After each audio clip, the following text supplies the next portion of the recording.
Yeah, we're gonna do it. I've actually already started poking because Alex Nichiporchik is here again, folks. Hi. Welcome.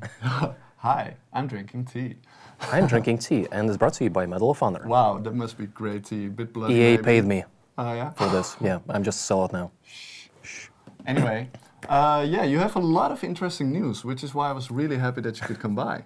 Yeah, it's been a busy beginning of the year. Yeah. I think the last episode we did last year, right? Yeah. So much has changed. It feels like half a year ago, but it probably was like 2 months, maybe. Maybe something like that. But Yeah. we did release Punch Club Yeah. since we talked, and that just spiraled out of control for us, like completely out of the blue. We were supposed to release it, I think, in October. But then in about October, I just looked at the release schedule and I was like, okay, let's just make like a tinyBuild policy that we're not releasing games on Steam in Q3 and Q4. Okay. Or just basically leading up to the new year. And that kind of paid off. Yeah. Because there were a couple of days in October where you had like 20 games released, I know, something crazy. yeah. So we decided to wait and to try and do something different because Punch Club, unlike most of our other like spectator sport games like SpeedRunners or Party Hard, Punch Club didn't show too well. Okay. We would showcase at conventions and the booths would just be empty. Like we knew it was a good game, but it didn't attract an audience organically. Yeah. So we had to like think really hard there and do the Twitch Plays Punch Club initiative. That was a great initiative, Where, well, I just remember sending out all of those pitch emails to everyone and people are just like, okay, you're crazy, but this might just work. Yeah. And everyone just went along with it. Crazy might just work. Yeah. And And then it worked. It did, but the story behind it is just so all over the place because we were getting on a flight. The moment that it launched in US time, it was midnight US time, early morning European time. Yeah. And the moment that we launched it, we had to, like the business team had to get on a 6-hour flight. What? Timing. And we were basically skipping the whole beginning of it, then landing and then hoping that everything would be going fine. Twitch would be playing Punch Club, the original developers were on top of it. Crazy. And then we would land and get some sleep because jet lag and then kind of get into it. So we got to the office in the US at about 9 a.m. your US time, which is the evening in Europe. And then I land and I see the whole forum going apeshit. Yeah. It was just insane because people were upset that they couldn't play the game. Of course. So, on the other hand, the whole thing was that Twitch had to finish it before, like no other people could play it. Exactly. So people would like be able to boost the launch date of Punch Club. Originally, we didn't announce that we were gonna release it anyway on a specific day, but then we had to like kind of backtrack and like rewrite a lot of the wording so people don't get really pissed off at us. But then I remember how the Steam forum was just going like crucifying us. Oh, really? And then about a couple of hours later, and again, I haven't slept by this time or 40 hours or something. Yeah. And by that time, by the evening of US time, again, the timeline is really confusing here, we had the Twitch audience come into the forum and start like defending us. Oh, so really? then they started a dialogue and then the Twitch audience kind of overtook the aggression there. Ah, yeah, because I didn't notice any aggression at all. So what you saw was like the positive aftermath of it. But before we got there, we had a really risky situation of a hive mind forming on Steam.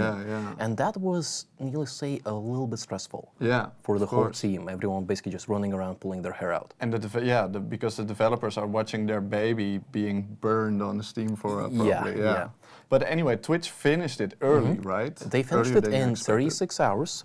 We told all of our partners it's going to take them at least 8 days. Yeah.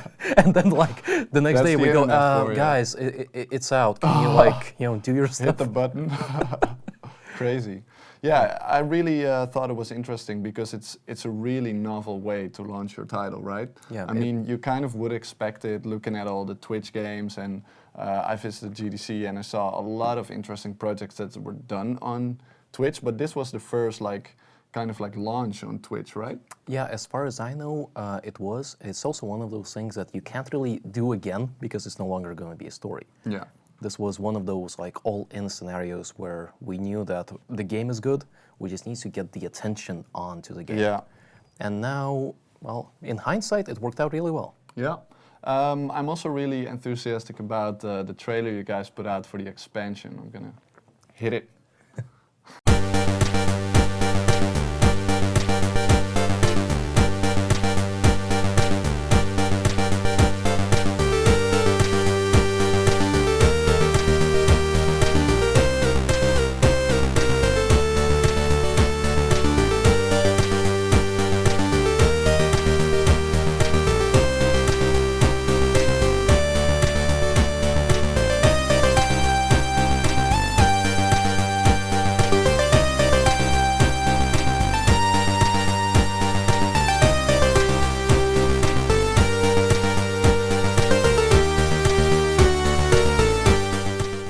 yeah, what's the story with the expansion? The story with the expansion. Can I spoil everything here Well, for our users? Because it's actually a really funny story for industry people. Yeah, I know. But then for consumers that haven't played it, they might get a little bit mad. I think most people though played it. So if you haven't played it, skip it. Yeah, all right. So skip the next segment Yeah. if you haven't played the latest version of Punch Club called Punch Club: The Dark Fist. So the Dark Fist is an expansion. It's a free one that just updates the full game. And what we did there, we had a lot of stuff that didn't make it into the full game. Yeah. And then if you play Punch Club, the original version, there was a point where you change houses in the game. Yeah. And then all of a sudden, your cat is gone. Yeah. So Fluffy is gone. Yeah. And to be honest, we just kind of forgot to put the sprite in. Oh, really? Yeah, that was like a facepalm moment. Yeah. So like all of the cat stuff is there, and you just don't see the cat. And people on the forum are like, "Where's Fluffy?" Yeah, of course. And then there was a segment where you take substances in the game, and then you start a dialogue with your cat. Yeah. And that's the only time that you interact with the cat. So basically, you can see that the story is like you neglect your cat, it runs away. Obviously. So we're like, okay, what kind of silly side story quest can we do? So we decided to make him, like the main guy, a superhero. Yeah. So all of a sudden you find this weird box in the game, and it starts to pinpoint you to where crimes are. And then you go into the normal fighting sequence and, well, fight crime when you're a masked vigilante. Pretty cool. The joke is that the cat, spoilers, is the main villain. So we just went along with it, saying that Fluffy is like faking his own death. That's really cool. We have this GIF, you should roll it, where Fluffy just apparently dives to his death. Yeah, I saw that. Yeah. And in reality, he fakes his own death because you neglected him, and he doesn't move into the house with you, and he becomes the master villain. That is really cool. That is such a nice spin on things. Has it been doing all right? Has the reception been good? Oh yeah. So we had the same like hype around the Dark Fist expansion as we did around the actual main game during launch. So we're really happy with that. Yeah, obviously. Well, I'm not sure what we're going to start on next because you wrote a really interesting article. I wrote an article. Yeah, one of those. Yeah, one of those articles. Taxes. About taxes, yeah, because the last time we spoke, we touched on this, I think, briefly as well. Because I was wondering if you're based in the Netherlands partially because you're actually based in the US as well. You guys work globally, obviously, but I wondered, is there a specific reason for you to be here? You said, no, it's actually quite expensive to run a business. Well, yeah, so basically I love living here. It's a very good country for living, and especially with my lifestyle where it's a lot of travel. Schiphol is a great airport. The train system is amazing. The selection of beers, Heineken and Heineken Extra Cold. But seriously, this is a good country to live in. However, as we started to build a studio here, it became quite apparent that it's quite expensive to run a business here. Fortunately, we are in a position where we can afford to hire a payrolling provider to handle all of our administration stuff and then pay the premiums. However, what I did is I imagined what it would actually cost to build a game here from scratch, assuming that you're just a bootstrap studio and that you have a game jam success game on your hands. So where you know that the game as a product is going to succeed if it's developed properly, and then you assemble a team and you work on it for a year, and how much is that going to cost you? Yeah, which is already actually an exceptional situation because creating a really good game jam game is already really hard. It's already like winning the lottery, more or less. So let's assume that you had already won the lottery. So it's a super positive scenario. And then what I did is I calculated the actual costs involved, right? And it doesn't really look that pretty. Yeah, because you guys had a 80K development budget for Punch Club. You mentioned, and basically that was the starting point. Excuse me. What you described was the starting point for Punch Club as well. It's just a team that won a game jam, went ahead. So at the end, we're not going to go into details, but a really low estimate would be 136,500.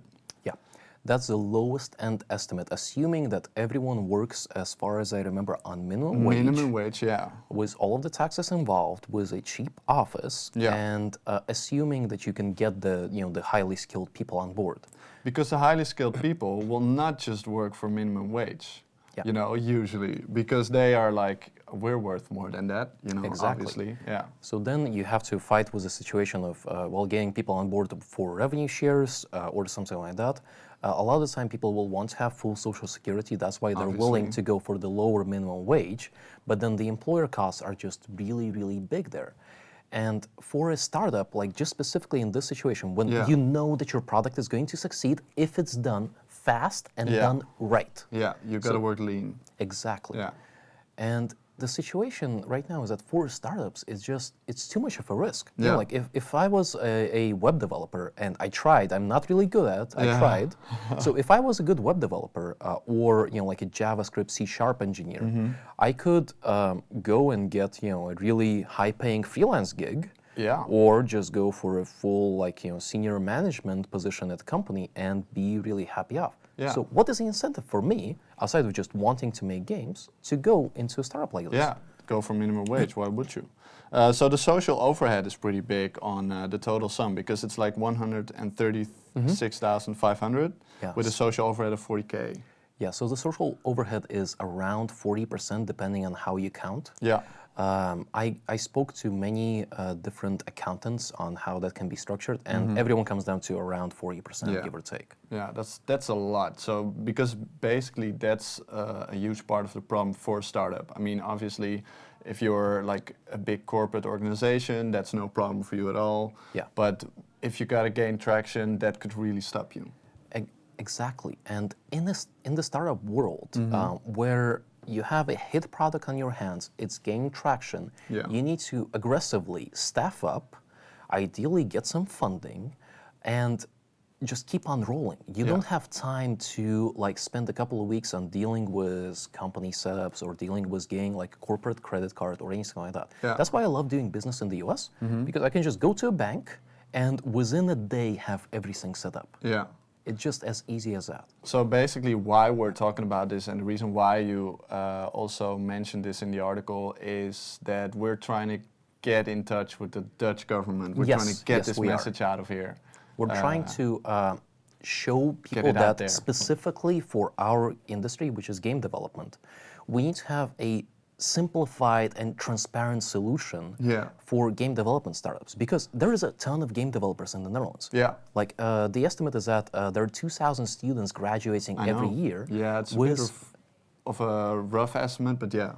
Well, let's assume that it's 2,000, at least, and let's make an optimistic assumption that there's 1,500 jobs. Definitely, yeah. So that would be like on the high end, because we have large companies like Gorilla, we have Spill Games, we have we have some big companies, and let's see here, because I dug up some stats from the Netherlands. Prepared. We have 455 companies according to the last Dutch Game Monitor, which employ 3,030 people. And they only have a turnover of approximately 155 to 225 million euros.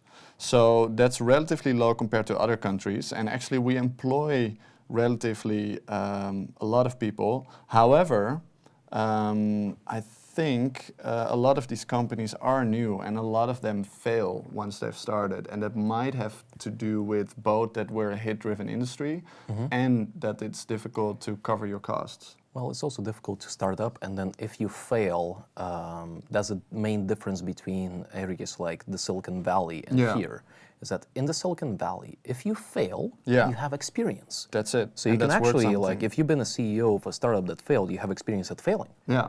So you can quite easily get more funding. Yeah. Here, well, I haven't heard of many fundraising in general in the games industry. Not at all, yeah. You probably know this better than I do. Yeah, because I also looked at like our climate, and one thing that you also mentioned is that in the country where you're from, Latvia, you have a special policy where you can cut kind of the social overhead, right? So we actually, this is something that caught me by complete surprise, because my country, Latvia, got hit by the crisis from 2007, 2010, really hard. Yeah. And they have a huge, unofficial economy, right? There is a lot of under table stuff. Yeah, unofficial. So economy. they were thinking about how the hell do they make profit off of that? How do they legalize? So what they did is the concept of a micro LLC, where there is a couple of limitations on that. One is that your turnover cannot be over 100,000 euros a year. Okay.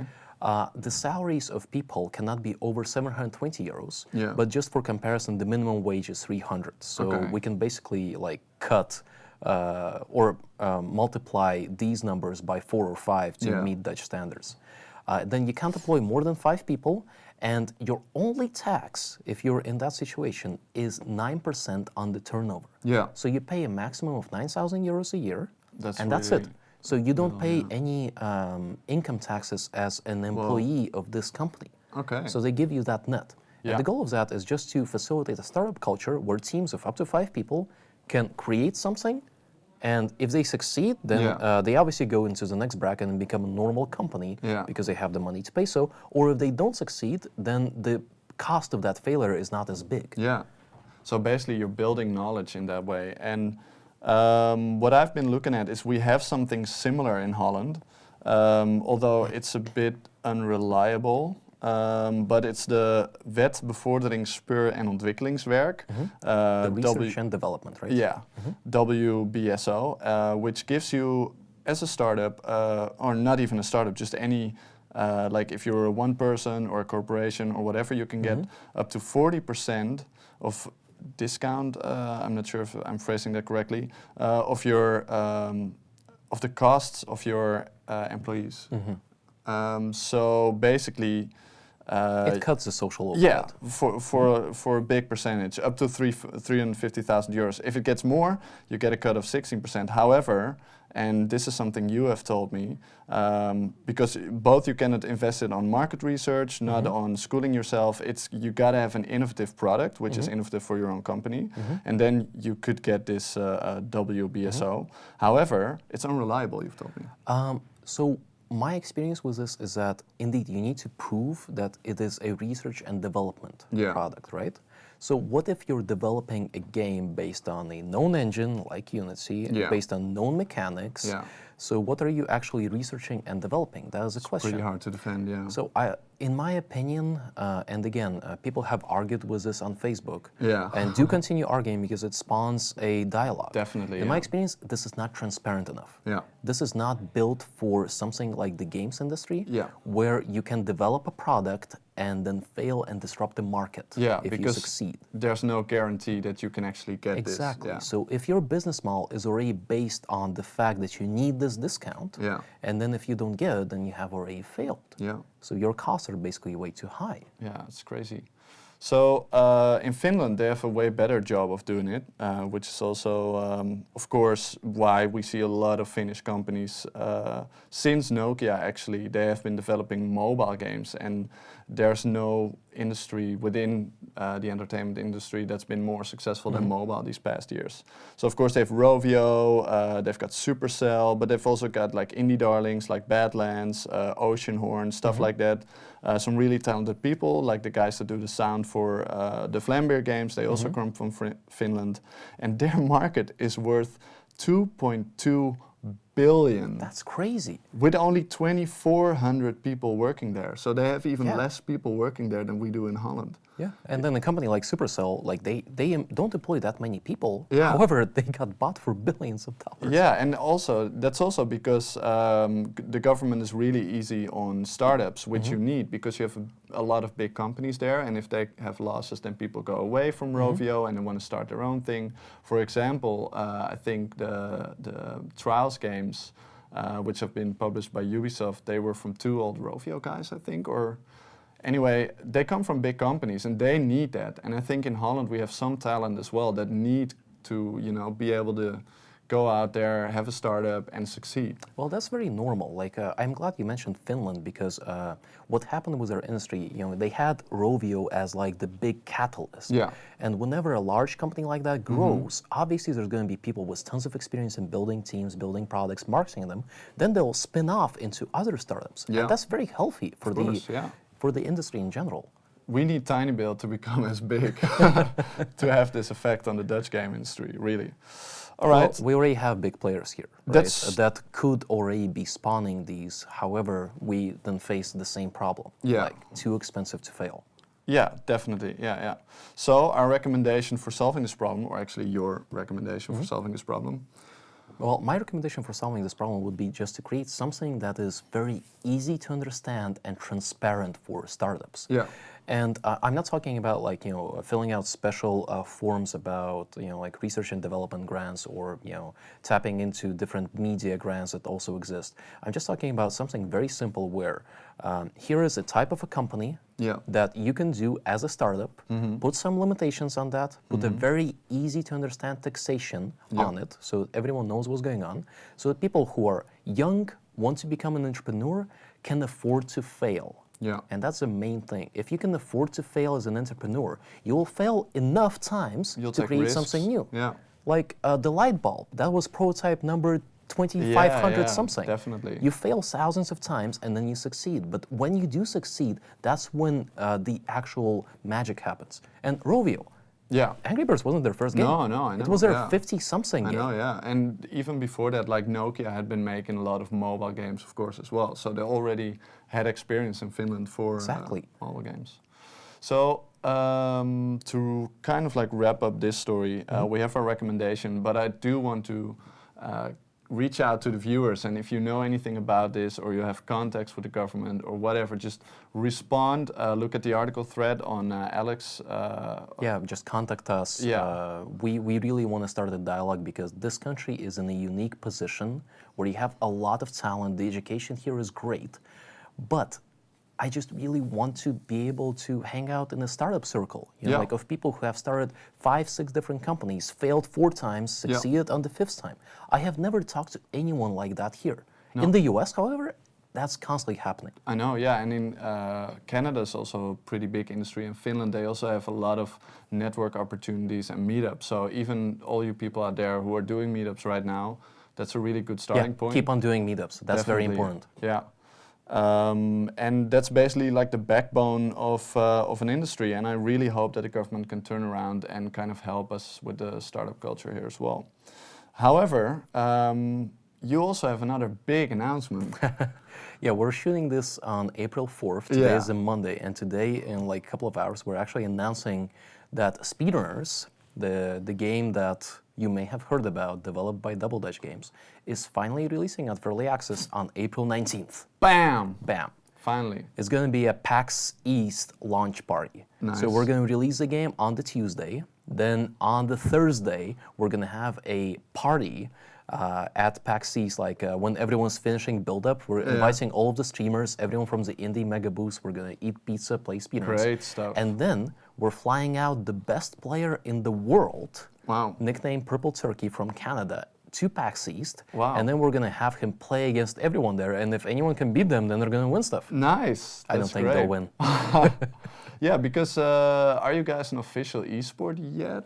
Yes, we are. Nice. Official means that we're listed on ESL, right? So we're doing weekly cups on ESL, and after the game is out of early access, we're going to scale that in one shape or another. So one of the exciting things that we're doing is we're adding Twitch betting into SpeedRunners. Oh, wow. So when pro players play, you can actually like bet on who's going to win in that match. Yeah. And that really facilitates the live audience to like, interact with it. Yeah, and, man.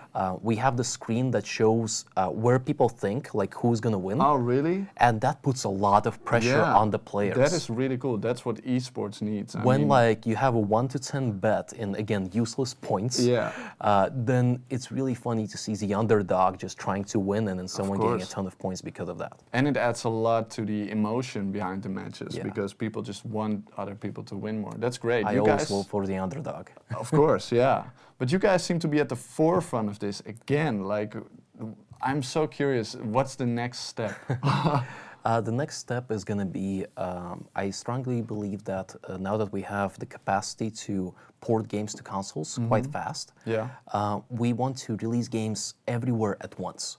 So like that's my goal. So like for all of our new games that we're looking for next year, we're looking for stuff that we can release everywhere at once. So like if the game makes sense for PC, consoles, and mobile, we want to release on all three at once. And that's actually like leading up to 7. It's very difficult, but what we know is that there is this snowball effect when games release on multiple platforms at once. So the Dutch studio that we have here is now actually, they developed No Time to Explain for Xbox One, and it just released on PS4 last week.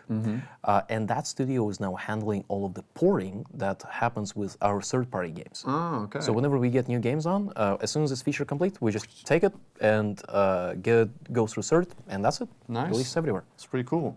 One last thing I saw which made me laugh really hard was this. Super truck.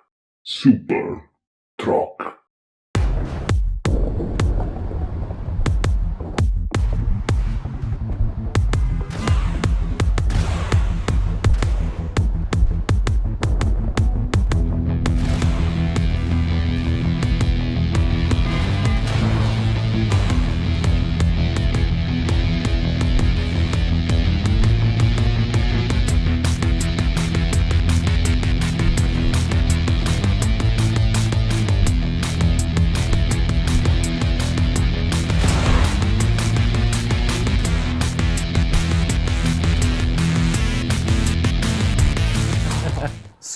Super truck.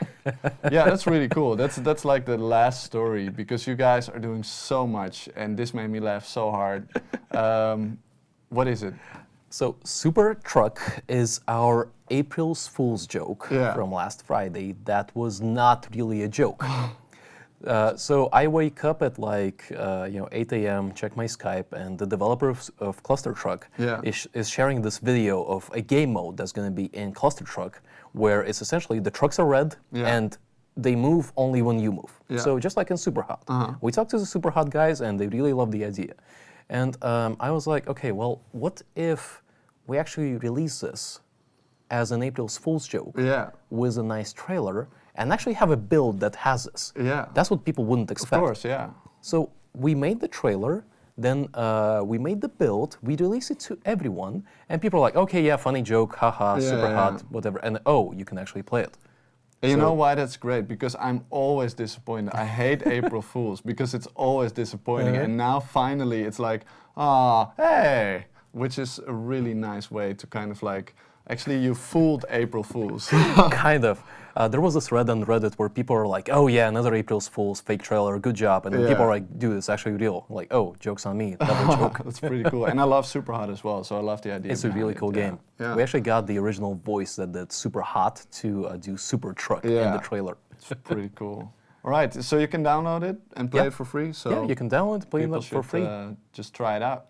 Search for Super Truck. Yes, and let me know what you think about it in the comments. Let me know what you think about Dutch startups. And I want to know, Alex, is there anything else we should talk about before we wrap this up? Did I forget something? I don't know. Probably not. I think the main thing is like we really need to have a dialogue here with the startup culture and how that applies to a hit-driven industry like video games. And remember, it's also an oversaturated industry. That every day hundreds of games release on all of the platforms, and the Netherlands is one of the few countries that has really good education in game development. So I think it's really important to facilitate that these people have startups to go to for work. Not necessarily start their own yeah. studio, because that has been happening. Yeah. But just find a way for startups to be able to hire all of these people Yep. and give them a chance at a career. Yeah. Yeah, so all you students out there, give everyone you know around you a nudge, send this episode around, show them that we want to change in startup culture. Cool. Awesome. Thank you so much for having me. That was really weird. Cool. And then it ended, well, whatever. See you next time, guys.